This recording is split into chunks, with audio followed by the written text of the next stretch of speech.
Hey everyone, how are we doing? It is time to work on some chapter 5. If you're in the chat, feel free to say hi. Let me wake up Mubot. I need some of those Coke Zeros in my car. All that energy. Chapter 5, part 2 is due on the 19th, which is tomorrow. Well, we can do the homework right now. I'll play some questions on the homework. Chapter 5, part 2, homework. Then I'll tell people in class tomorrow. Get this fixed. We have a special guest coming in tomorrow. Special guest coming to say hello. There we go. New instance. Let's get the homework done. Okay. Too many windows open. There we go. Okay. That's got it. It is time to do some work. Let's do this. Okay, it's chapter 5, part 2, question 1. We're going to open up the little sidebar here and take a note. So we are on 223. Stat 201. Chapter 5, part 2. Homework, question 1. Okay. So on this, on these problems, you will use the applet. Now on the test, we show you pictures of the applet. So look at the Canvas contents to see what the test looks like, and you're going to see that we will show you pictures. And so the applet, you can see right there, I have it as the pinned comment, and you can go to the applet. It's also on the Stat 201 homepage. If you go to stat201.utk.edu, I'll show you right now. They will say show, don't tell. You go to stat201.utk.edu, and here we are. And then you go over here to distributions, you go to normal, and there it is. That's the same applet you'll get if you click that link. Look at how that goes right there. There it is. And now let's go look at the problem. Now you can draw this out yourself. So one of the things people often ask me is like, well, how would I do this if I didn't even have the applet?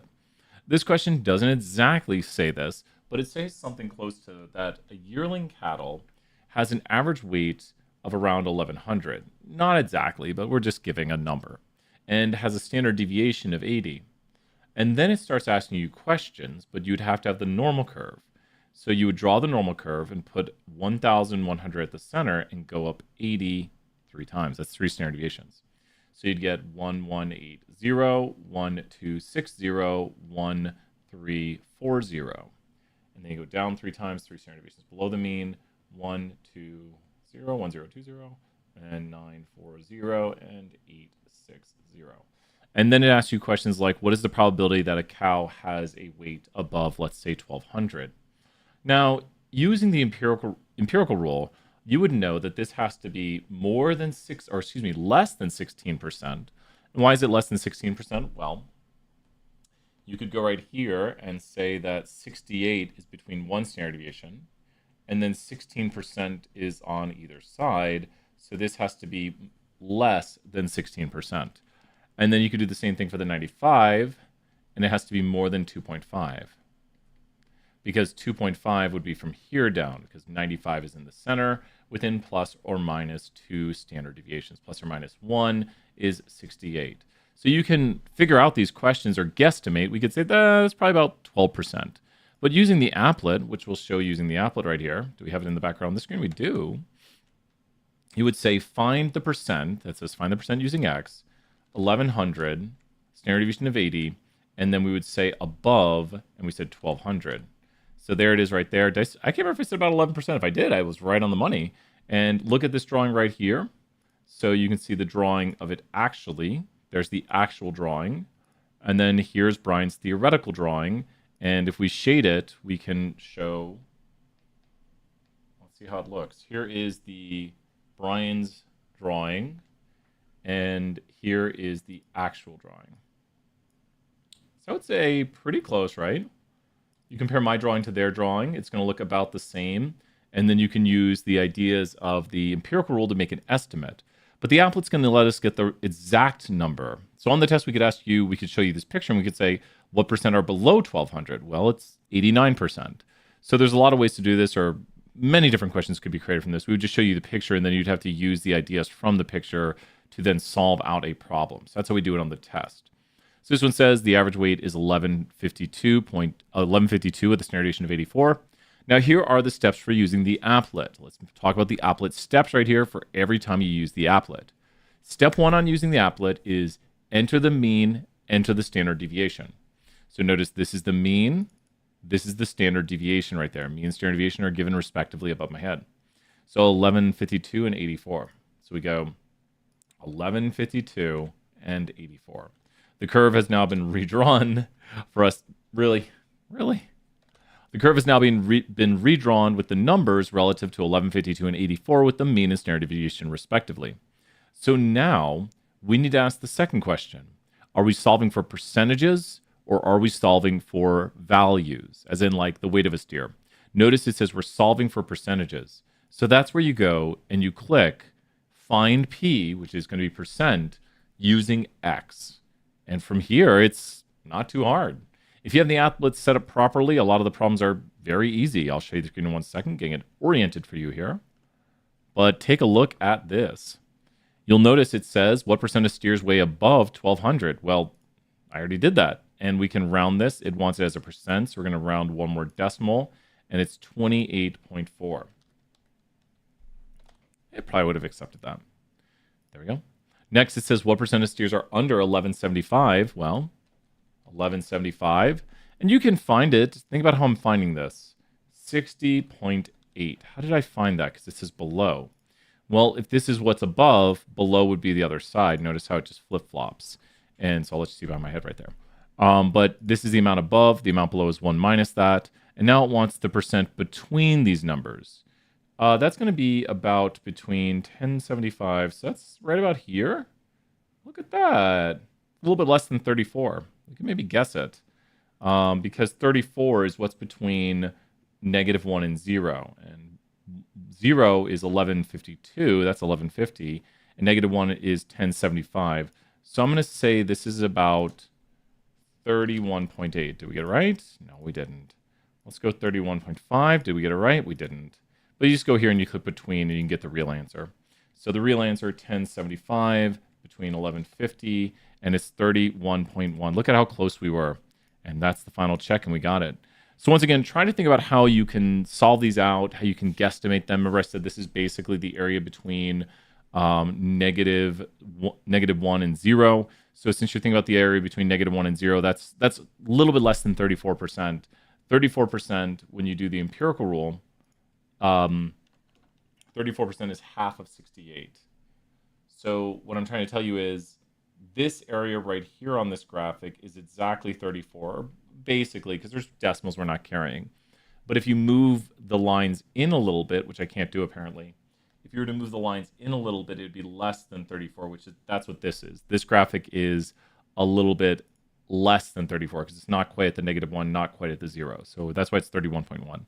And once again, the Applet will give us the exact answer. Okay, this gets us to question number 2. So if you're watching this video right here, I want you to remember the steps for using the Applet. I will even talk about how to solve some test questions, how to look at the Applet and know the answer. So this is question number 2 and how to solve it. How to solve it is when you use the Applet, which is the link in the chat, you will always first put in the mean and standard deviation. You can use a 0-1 curve, and we'll talk about that with this question, but just put the mean and standard deviation in for now. The mean is 20.9, and the standard deviation is 5.3. That is the first step. So we go up here, and we go 20.9 and 5.3, respectively, for the mean and standard deviation. Now, the next step is, are you solving for percents, or are you solving for a value? Notice how it says what percent? So we're solving for percents. Step 2, if you're solving for percents, find p-value. If you're solving for a value, find x. That means value x. So we are solving for a percent, and now let's orient the screen and see this. And I'll show kind of how, like, what you could do with z-scores on this too here in a second. So get ready. We're going to look at this problem a little more in depth because this is an easy one. We got this. You got this. What percent of students scored above a 32? We can guesstimate. You see how 32 is over here in the tail? That's a little bit above 2 standard deviations, so it's going to be very close to, if you use the empirical rule, it's going to be very close to about 2.2% or 2.1. Let's go 2.1. Oh, man. It's got to be a little bit less. 1.8. Got it. So you don't have to guess it. You can just go above and say above 32. And there it is. The reason I knew it is because when you use the standard normal curve, you always want to make a guesstimate of it. It's good to make guesstimates. the standard normal curve has a mean of 0 and a standard deviation of 1.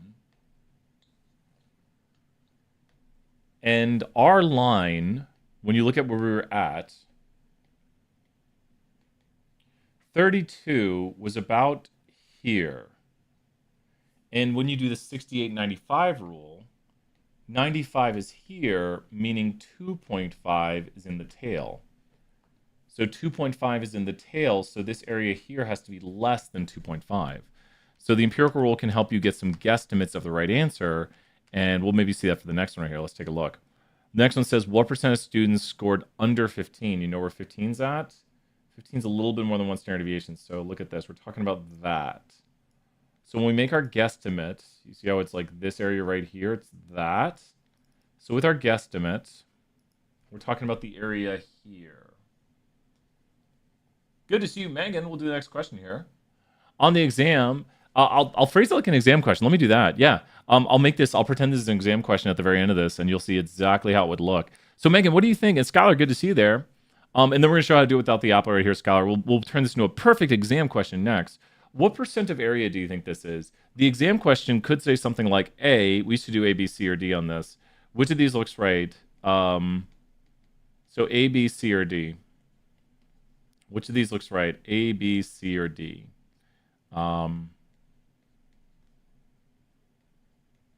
Which of those looks right? And if you know this trick,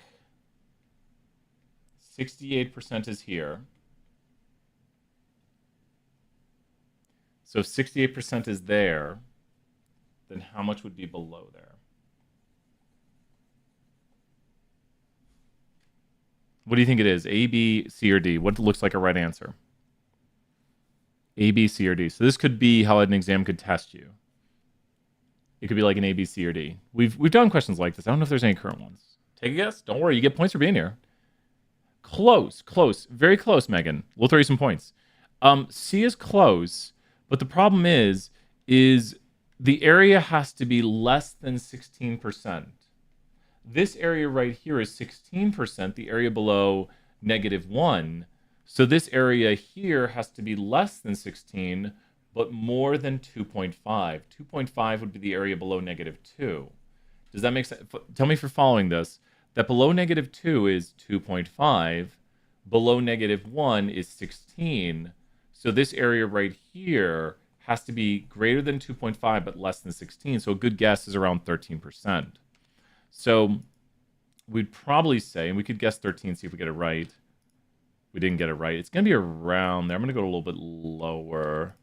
We didn't get it right. So it's below 15. So below 15. It's 13.3. So you see we're very close. Does that make sense how I was able to guesstimate that? Because it's a little bit less than the z-score of 1 below, which is 16. But it has to be way bigger than this, which is 2.5. That area I'm highlighting right there is 2.5 because of the 95 rule, according to the empirical. And then this area right here is 16. And notice how it doesn't do the full, it doesn't encapsulate everything. So it has to be less than 16, but it has to be more than 2.5. Does that make sense? Now, what's interesting is this one leads to a perfect exam question. Something fell. That was my cloud lifter. I knocked that down. Hopefully everyone can still hear me. And yes, we can. Oh, that's good. So this question now, take a look. We found out that 1.8 is above a point. Watch this. Ready? So this area here is 1.8. This area here is 13.3. And then the question asks, what is this yellow shaded area? So I'm going to lift my cloud lifter back up. What is the yellow shaded area, and how would you find that? So go ahead and try to solve that. This one's a good test question.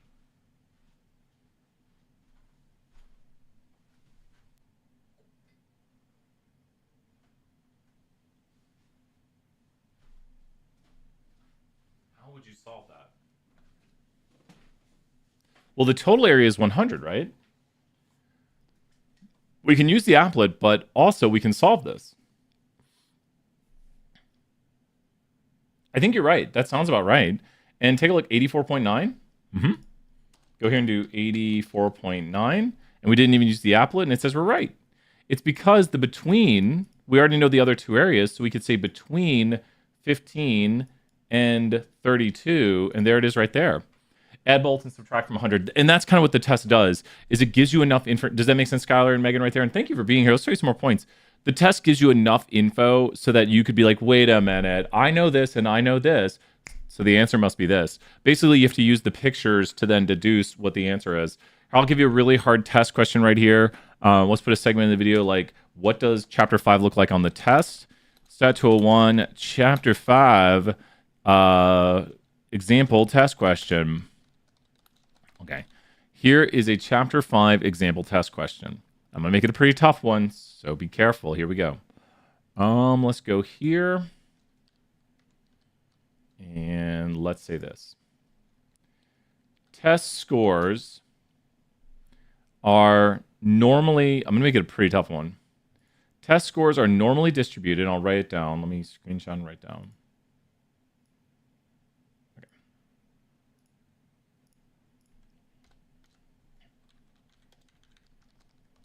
Test scores are normally distributed with a mean of 870 and a standard deviation of 10.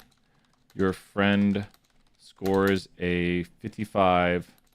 What percent of people scored higher than him?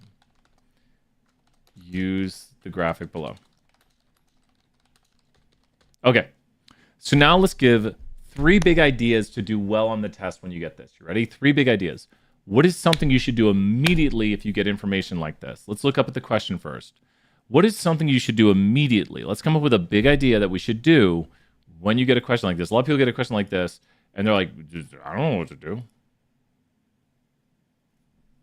I like that 55. What should you do? Any ideas? I'll give an idea here in a moment. You're supposed to use the graphic below. And ones that use the empirical rule will tell you to use the empirical rule. Pulling up the homework now. And so, big idea number 1. First, always turn things into z-scores. Well, the ones that tell you to use the Applet pictures will show an Applet picture. I'll do an empirical rule one next. Like I'll do an empirical rule one, which I think are easier. So always take what you have and turn it into a z-score. What is the z-score of your friend right now? Which will actually start to clue you in on something. What is the z-score of your friend? What is the z-score of your friend? So remember a z-score. So always turn things into z-scores. That's a good trick right there. So if you think about this, nice job, Megan. So we have the normally distributed data of 70, 10 with an observation of 55. Observation minus mean over standard deviation equals z-score. So that is going to be, the z-score is going to be 55 minus 70 over 10 equals negative 1.5. Now notice this down here is the area above a z-score of 1. And just tell me in the chat while I write some numbers below this. And the second big idea is on all graphics include z-scores and context. Okay. So always find your z-scores. And on all graphics include z-scores and context, as in 70, 80. Wait a minute. So if this is a z-score of 1.5, what was the score? What was the observation? If this is a z-score of 1.5, what was the observation? What was the observed value? Which they're showing us a z-score of 1.5. Close. You're very close. Look at where it's at. Yeah, I think you'll figure it out when you say that. You're very, very close, Skylar. Good work, Skylar. Very, very close. Just change it up a little bit and just like, it's over there. 85. Yep. So this is an observation. It means the person scored 1.5 standard deviations above the mean. They scored an 85. And then think down here. If I get to be right there. Now we are talking about our friend who scored a 55. And our friend who scored a 55 has a z of negative 1.5, and an observation of 55. And so what do you think the area is below? How much area do you think there is below this? How much is the area below? So how much is that shaded area below? Can you figure it out from the graphic? Because it tells you this right here. How much is the shaded area below? And just think like, be like, wait a minute here. Wait a minute. Wait a minute. Look at this. Look at that. Just wait a minute. It's almost like, you see what I'm talking about? You see what I'm trying to show you there? You get what I'm trying to say? Do you get what's going on over there as best I can draw? So how much is that shaded area over there? Because this says 6.7% of area is above this point. It's saying if you go to this point right here and you go above it, that's 6.7%. It's saying this is the amount of area above there. So how much amount of area is below that point? Does anyone know? You can say, I don't know, and then I'll try to explain her. Yeah, it's symmetric. You got it. So we're one step away from solving one of the harder questions because this is 6.7%, and 6.7% of area is below this point. So how much area is above? The question said how much area is above. So what is the total area above this point? Like it's asking the total area above this point. If 6.7 is below, it's saying what percent of students scored above him, what percent scored higher than him. So that's what we're looking for. We're trying to figure out what percent of students scored higher than your friend. So what percent of students scored higher than your friend? 93.3. Yeah, that's it. There's the answer. 93.3%. And then if you come up with questions like this for yourself, you can always go back to the applet and just type in, you could put the exact problem in like 70, 10, and a 55 and do the area above. And there it is, 93.3. And then if you look, our drawing looks a lot like it now. Does that make sense right there? That's how a question you'd have to use the information on it. And I really think turn everything into a z-score that you can. Also go turn z-scores back into observations. I think that's another good tip. Like if you get a z-score, turn it back into observations. Just have the graphic fully labeled. And when you label the graphic a whole bunch, then you're like, oh, wait a minute. I see what they're asking. How do you feel about that one, Megan? And then we'll do an empirical rule one now. Example, applet question. So now for an empirical rule one, it's a little bit different. I could do more. I do tons of these in class. So come to class, which I think you guys do. You come to office hours. We throw you a bunch of points. So stat 201. Here, let's do an empirical rule fun one. Chapter 5, empirical rule test question. Okay, so this is an example. When the test starts, am I allowed to take a few minutes? 100% Skylar points for that. That's one of Brian's pro tips. So if you just heard Skylar in the chat or you're watching this video right now, one of my pro tips is take your paper, turn that paper sideways if you figure out how to do it. And then what you do when the test starts, as Skylar just said, you cannot bring notes to the test. No notes are allowed.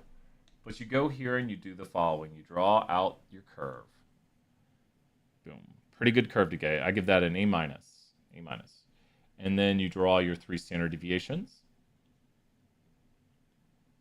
You do 68, 95, 99.7. You are given these numbers. I'll explain that more in depth. We literally give them to you. Now you do the inside-outside trick. If 68 is inside, 32 is outside. We're just subtracting from 100. And that puts 16 in either side. That's cutting in half the 32%. And then 95 outside is 5%. So that's 2.5 in either tail. I like to do the Tony Hawk because he's cool. Ride the rails trick. You draw your Tony Hawk guy. Give him some cool hair. That's cool hair. And then he just goes, whee! And he has to get 100%. If you ride the rails, 2.5 plus 95 is 97.5, plus 2.5 is 100. 16 plus 68 is 84, plus 16 is 100%. So now you got to ride the rails over here and get 100%. So we do in Tony Hawk, get 100%.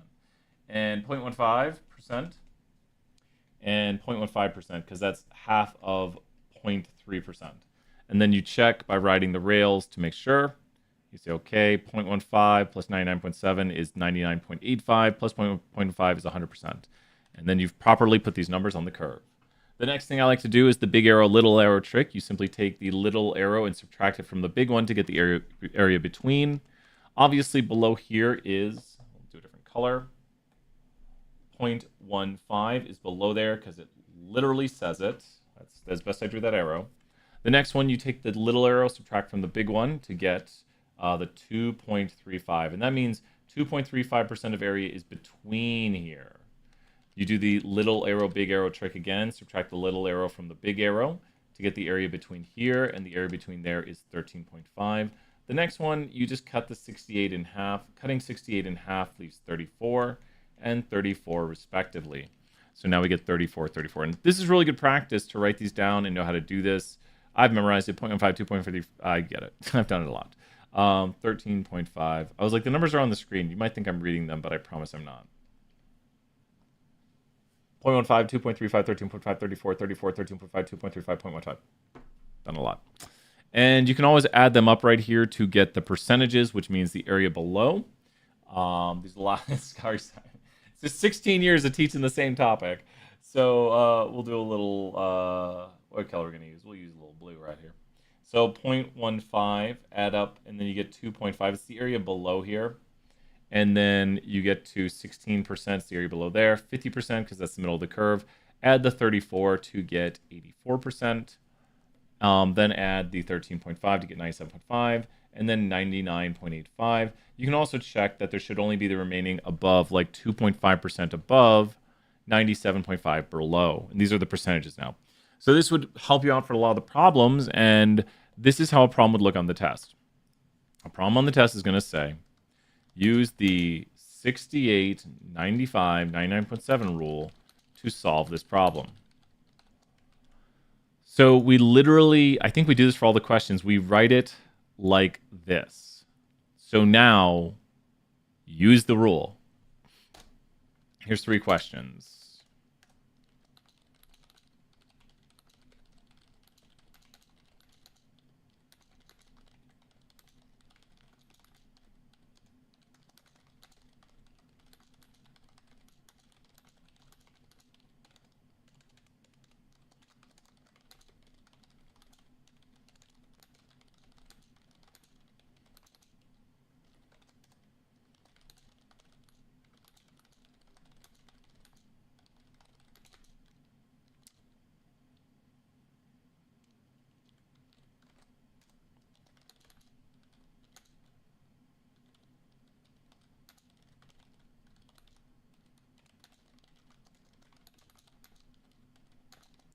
Who's got them?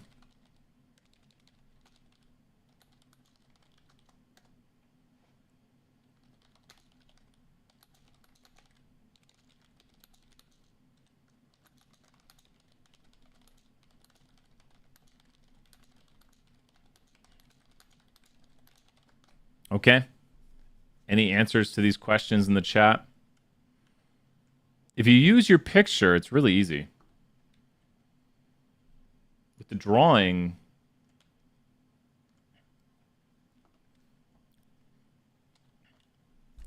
what percent of students scored above an 80? What you want to do is you go right here and you mark 70, 80, 90, 100, 60, 50, 40. You can also put 0, 1, 2, 3, -1, -2, -3. And then we're going to simply draw our answers in yellow. We're currently talking about this one. So above an 80, well, sure. Look at that. There you go. So the answer is 16%. Next one is, what percent of students scored below a 60? I did this one on purpose right here because below a 60, the answer is 16%. It's just the other side of the curve, literally the other side of the curve. Really. Next one is, what percent of students score between a 60 and a 90? And 60 and a 90 is going to be here and here. And you can add up the 68 and then add to it another 13.5. So the answer is going to be 81.5 because it's 68 plus 13. Yeah, nice job, Skylar. Good work. Yep. And do you see with the picture, like, do you agree with, like, the picture? It's way easier. If you draw your picture and you have your picture, which you can draw in, like, 2 to 5 minutes, you can just use the picture and then just, like, see on the picture what the answers are, because if you know how to draw the picture and you know how to do it, you just write the picture. What is the 97.5th percentile of grades? Percentiles. Oh, that was Megan. Thank you, Megan. Points for both. 97.5th is going to be right over here, which means 97.5. Sure, let's just do that. 97.5% of observations are below this point. So it would be a 90. It'd be a 90. 97.5th percentile of grades is a 90. The 16th percentile of grades, let's move that down right there. 16th percentile of grades is going to be this right here, which means it is a 60, which is 1 standard deviation below. And last but not least, your friend got a z-score of 2, kind of a repeat question. Your friend got a z-score of 2, that means they're 2 standard deviations above the mean. They scored a 90 because 2 standard deviations, and then they're in the 97.5th percentile, but it says what percent scored above them. So the percent above them is going to be 2.5. Just a different phraseology of it. Yeah, nice job, Megan. Is it making sense? So this is how empirical rule questions look. They just have you use the known numbers of 68, 95, 99.7, and then you solve for all these questions. So hopefully that makes sense. Like, okay, that's how that could look. I should put the cloud lifter back up top. I kicked it again. And one of these days someone's like, we can't hear you, Brian. I'm like, oh, I broke the cloud lifter. Let's finish up the homework. Finish up the homework. And then get some soda out of the car. Did I lose the homework? No, it's over here. Okay. Did we do the homework during class? I can't remember. Question 3. Okay.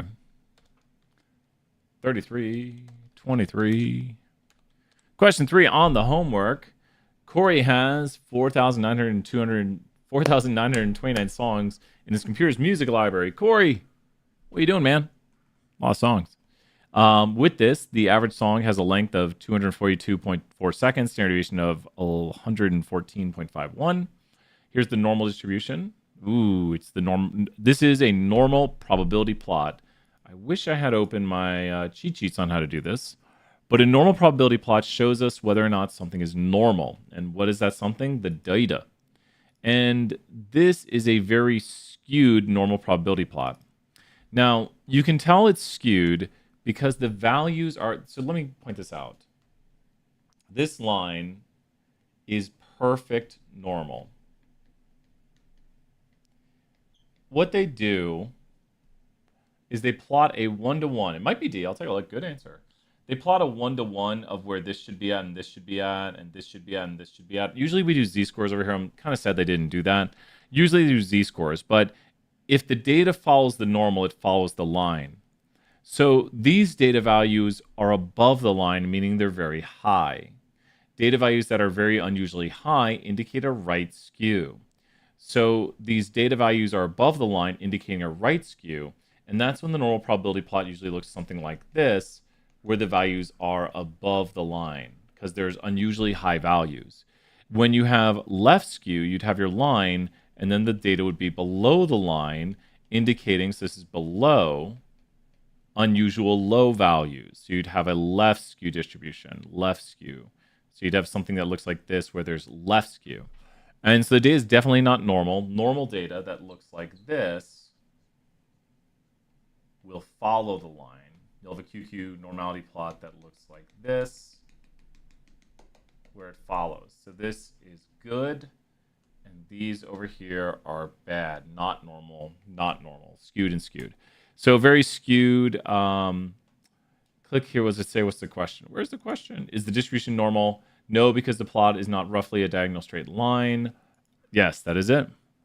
I'm more of a central limit theorem fan. Yeah, central limit theorem was awesome.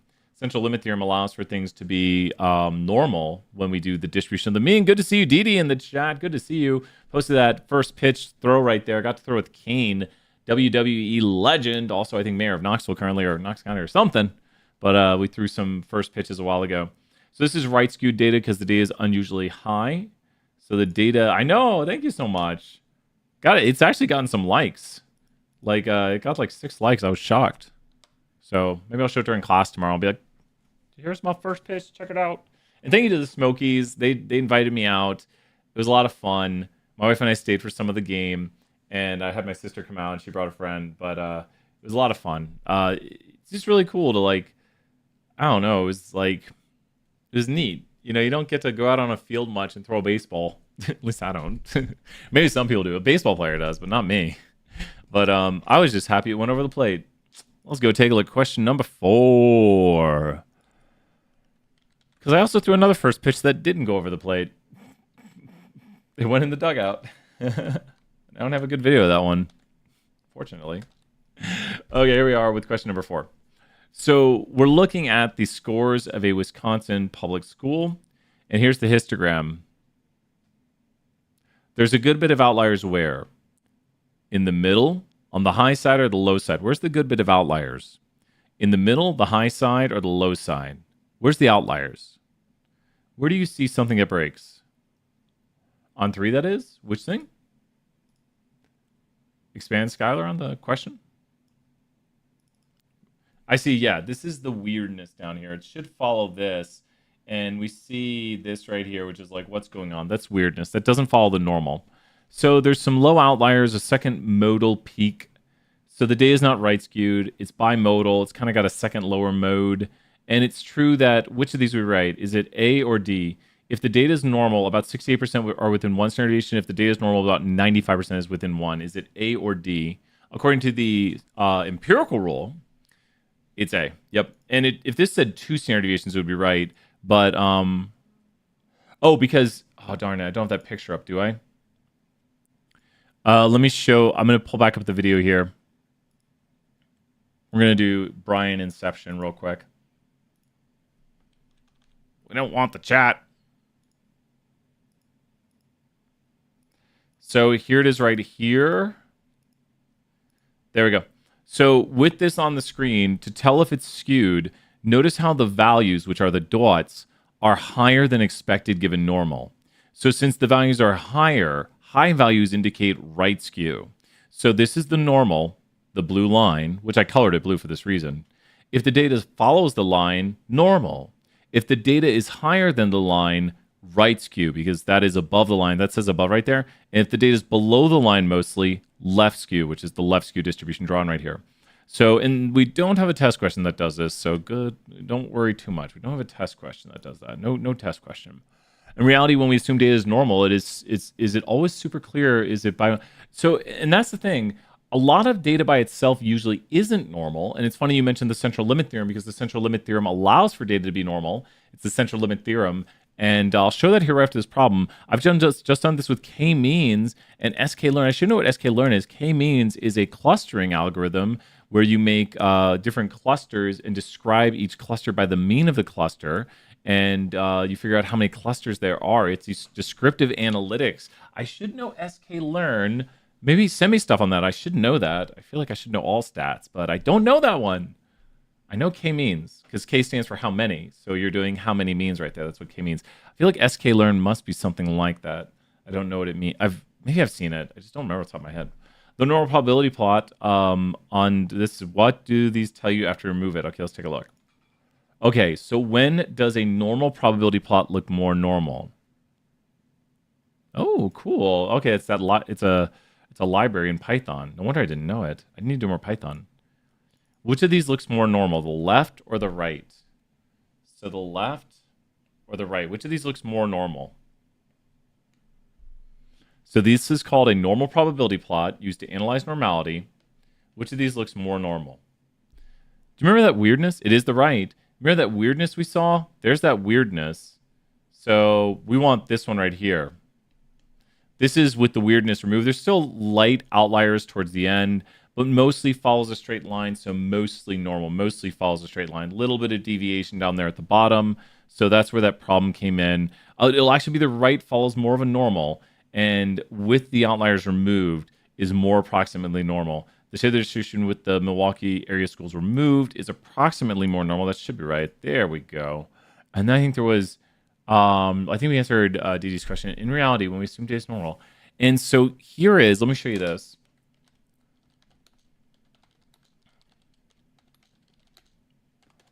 So Didi mentioned the central limit theorem applet, or mentioned central limit theorem. And take a look at this. We can make bimodal data. So here is bimodal data.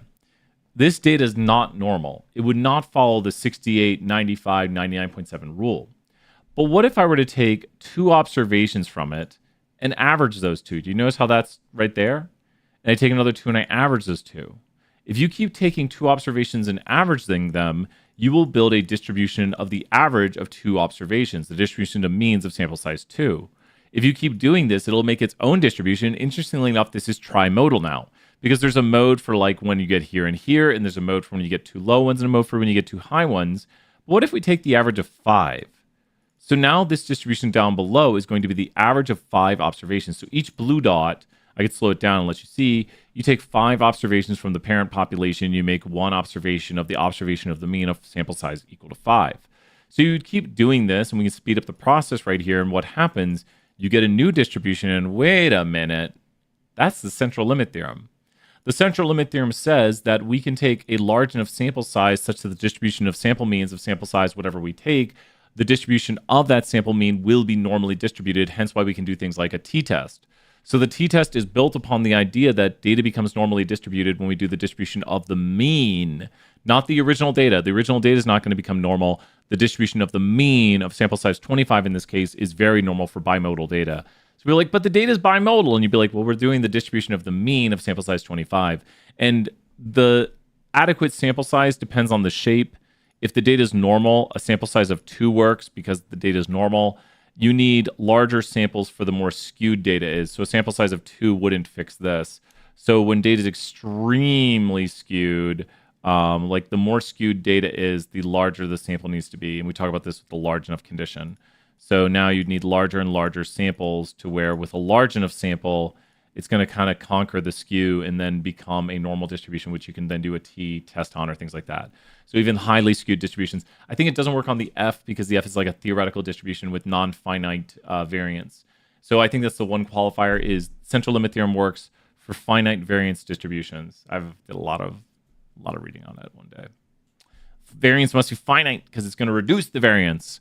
Well, we got some easy ones now, and really good question right there. The central limit theorem is a fundamental theorem of statistics. That's on your test 3. The central limit theorem is a fundamental theorem in statistics. So write that in your notebook if you're watching, and make sure to remember it's fundamental because it allows us to do things like do a t-test. Okay, when do we use bar charts? When do we use a bar chart? Does anyone know when we use a bar chart? When do we use a bar chart? When data is what? Categorical. So normal data is for quantitative stuff. So obviously, and great job right there, Megan and Skylar, we can't use a bar chart. And bar charts also go with frequency tables because that's categories. Because like, what's the frequency of the categories? So we can't use a bar chart. We can't use a frequency table. Box plots show us the what. When you draw a box plot's going to show you the what. Like this is a box plot. And this box plot could have come from this data, or it could have come from like this data. 5-number summary, the min, the Q1, the median, the Q3, the max. Box plots are good at seeing the 5-number summary. They're not good at seeing shape.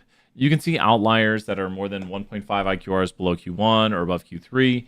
So the number one answer to figure out if something is normal is a normal probability plot. There we go. Nice and easy.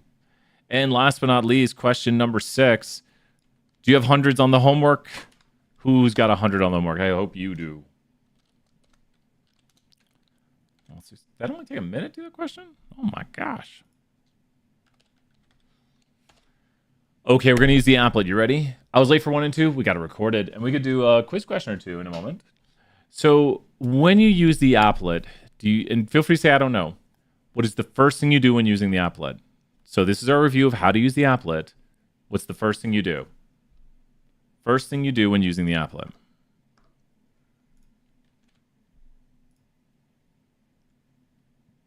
Who knows? First step. When using the applet, always enter in your mean and standard deviation. So the mean is 89930. The standard deviation is 85,000. Now, are we solving for values or percentages? It says if the normal model is used for these incomes, what would be the household income? That's not a percent right there. It's not asking what is a percent. It's saying what would be the household income. So that is what is a value. Think of X as a value. And then it says of the top 20%. So now we enter in the 20%, and this isn't the answer, but I could use it to get the answer. Actually, wait a minute, it is the answer. I thought this was what we were saying. We are actually seeing the answer right now of the top 20%. There's many ways to do this, though. You could have typed in the 80th percentile, and notice that's the same answer right there. But a standard deviation, it is. That's what this question gets at. That is what this question gets at, because, and take a look at the curve. Good answer, DD, 5,000 points right there. Big points during the office hours. We're going to round this to the nearest dollar. So we're going to round it to the nearest dollar. We're going to copy paste the answer. And this question gets at, are you really confident about this? Because take a look at the incomes. Well, something weird goes on here when you go down to even one standard deviation. We see an income of 4,930, and then we see an income of negative 80,000. So that's kind of a big standard deviation of 85,000 because you're going negative very quickly. So what do you think's going on right here? Well, something tells me that this is not a normal distribution. Take a look at the median. What does the median versus the mean indicate to you? We see that the median, so this is the median, is at about 59, and the mean is at about 85,000. So what does this indicate to you? You are correct, Skylar. Yep, and check out earlier where we did the possible test question. Yep, and then the what follows the skew. What follows the skew? The mean or the median follows the skew. Remember we say this follows the skew? You're right, Megan, right there. What follows the skew? Which of these two values follows the skew?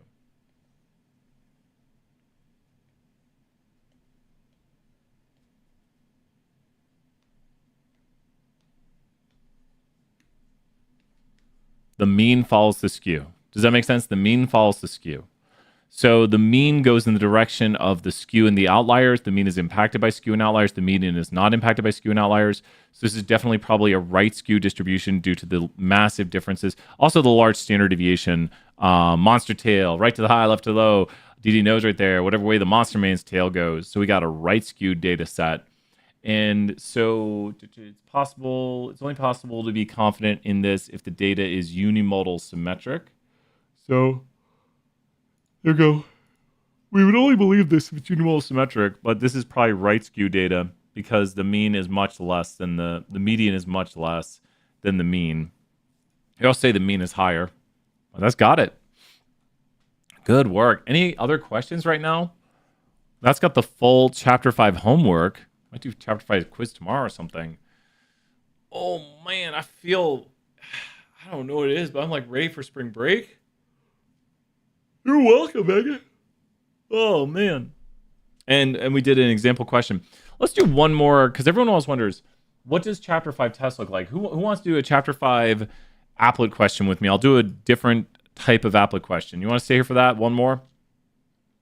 5023, Stat 201, Chapter 5, example test applet question 2.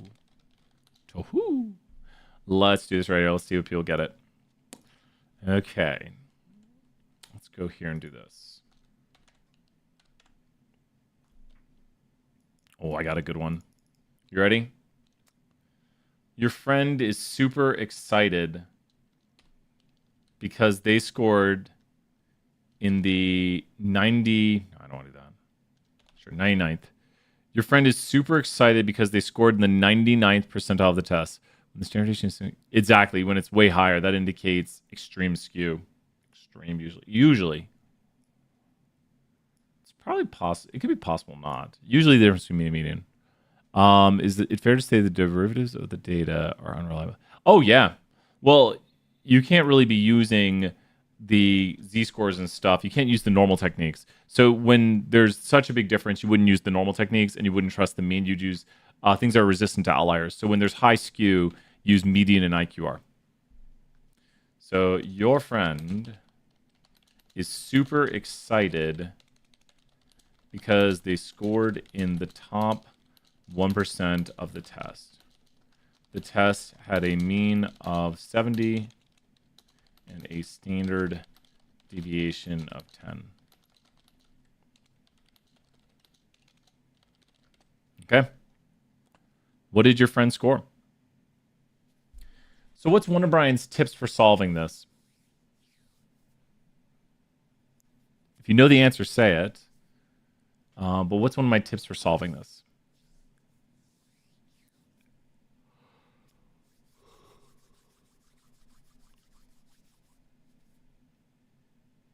Draw the curve out, right? So, and then what can we add to the curve? So big tip right here.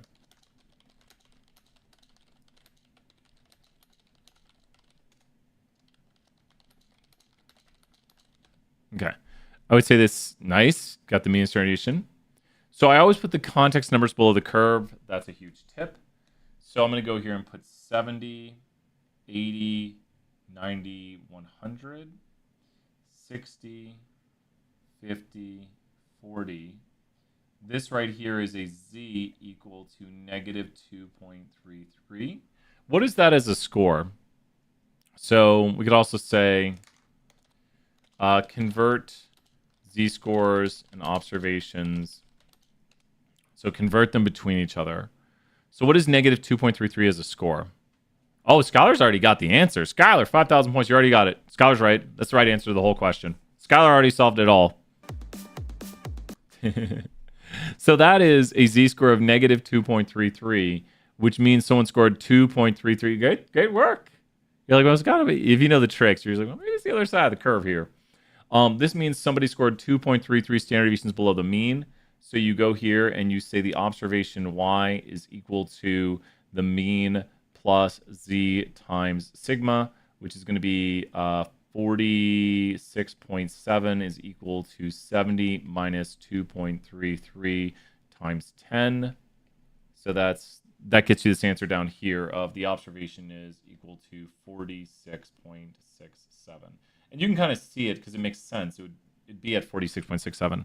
But the top 1%, because this is the bottom 1%, then the top 1% is over here. And I think, Skylar, if you even plot this, you can kind of see it, right? You're like, wait, the top 1% is over here on this curve. So if you're like, this is the top 1%, what is the z-score of the top 1%? Who can tell me the z-score of the top 1%? Because this is the z-score of the bottom 1%. So what is the z-score of the top 1%, which is the 99th percentile? Because then 99% of data is below here. We'll do a different color for that. Yeah, exactly, Skylar. Yeah, great job, Skylar. I think you impressed yourself. You were just, I like the holy cow right there. You're like, wait, what? I'm like, you got it. And you're like, I was just guessing, I thought. You're right. It's the top z-score. The z-score of the top 1% is 2.33. So think you would just say the observation is going to be equal to 70, which is the mean, plus 2.33 standard deviations.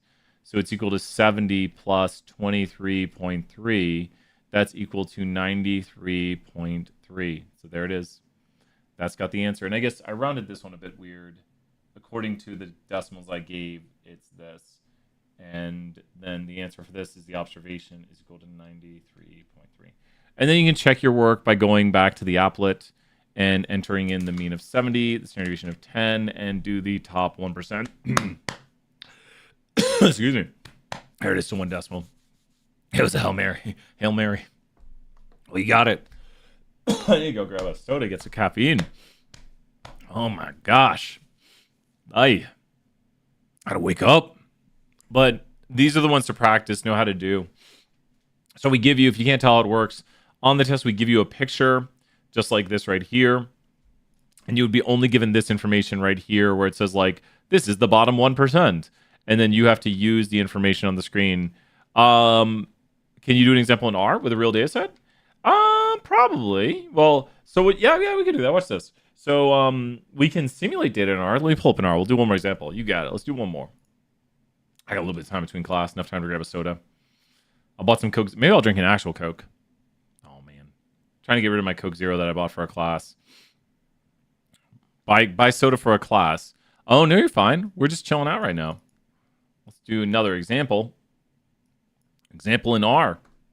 So this is, we can actually prove it. And let's do this right here. 56, 33, Stat Tool 1, Chapter 5, Example Simulated Data on Possible Example Simulated Data. Okay, so sort of the same idea right here. And this time, I want you to use the empirical rule, okay? So let's say the data on the test is normally distributed. The data on the test is normally distributed, and 800 students take the test, and the mean on the test is an 80 with a standard deviation of 5. What percent of students are expected to score above a 90? So what percentage of students are expected to score above a 90? German Fizzy. Oh, that sounds really good. I'm going to Google that right here real quick.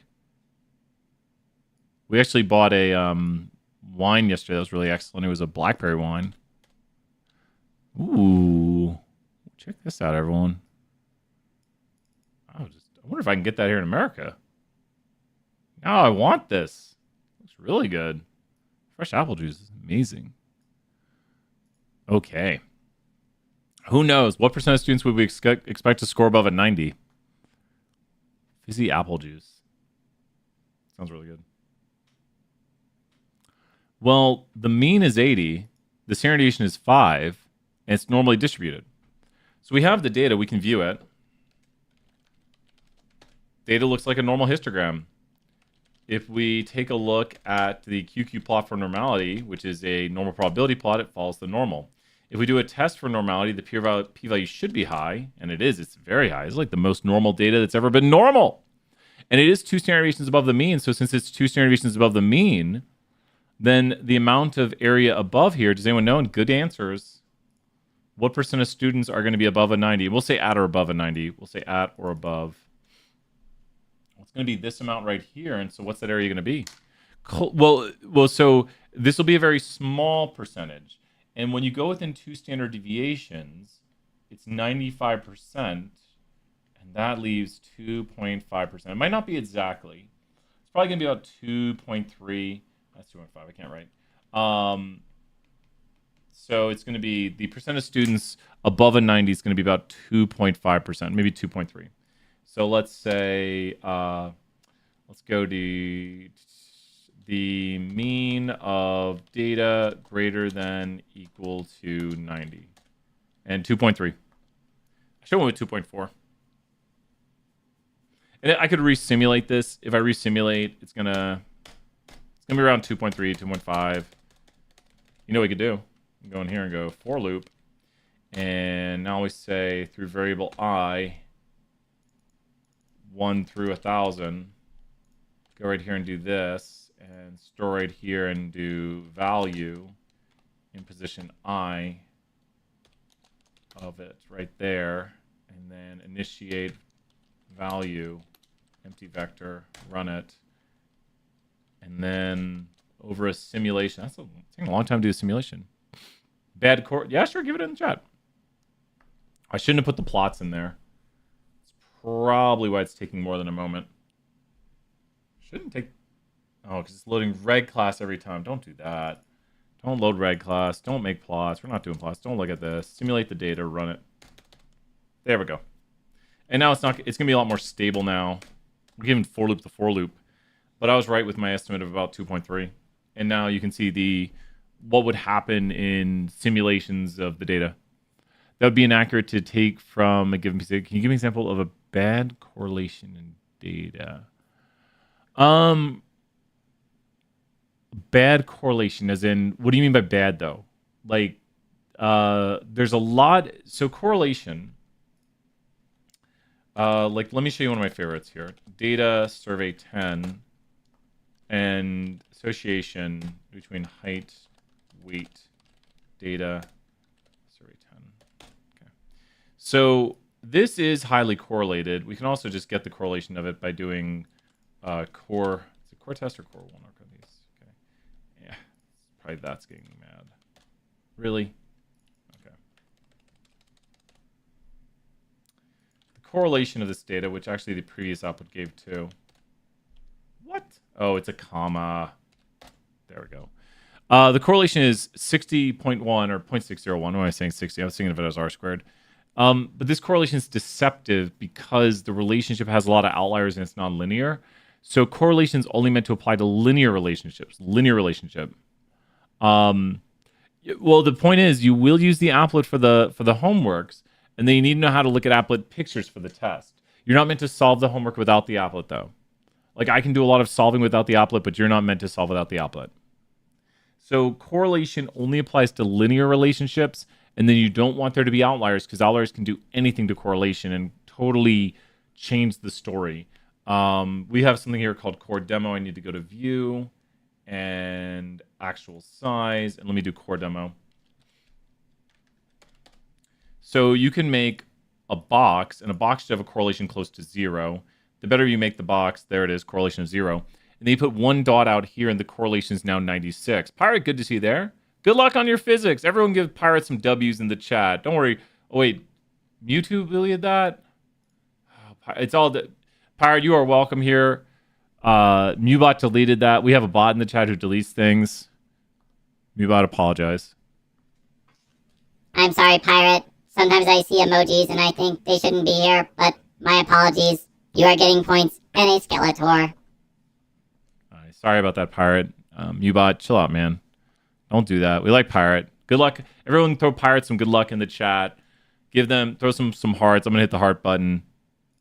We're sorry about that, Pirate. We brought back your message, I think. So, Pirate, best of luck. Outliers. Physics is a tough class.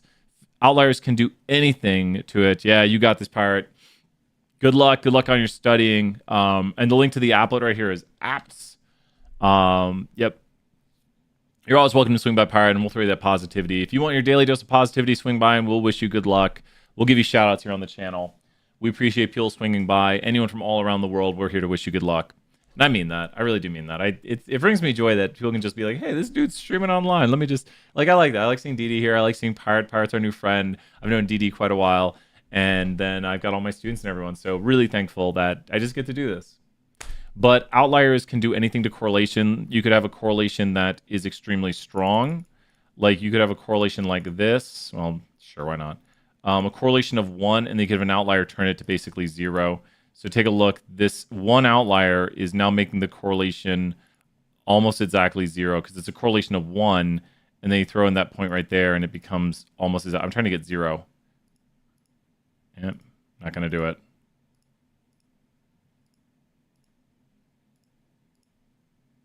One of these days.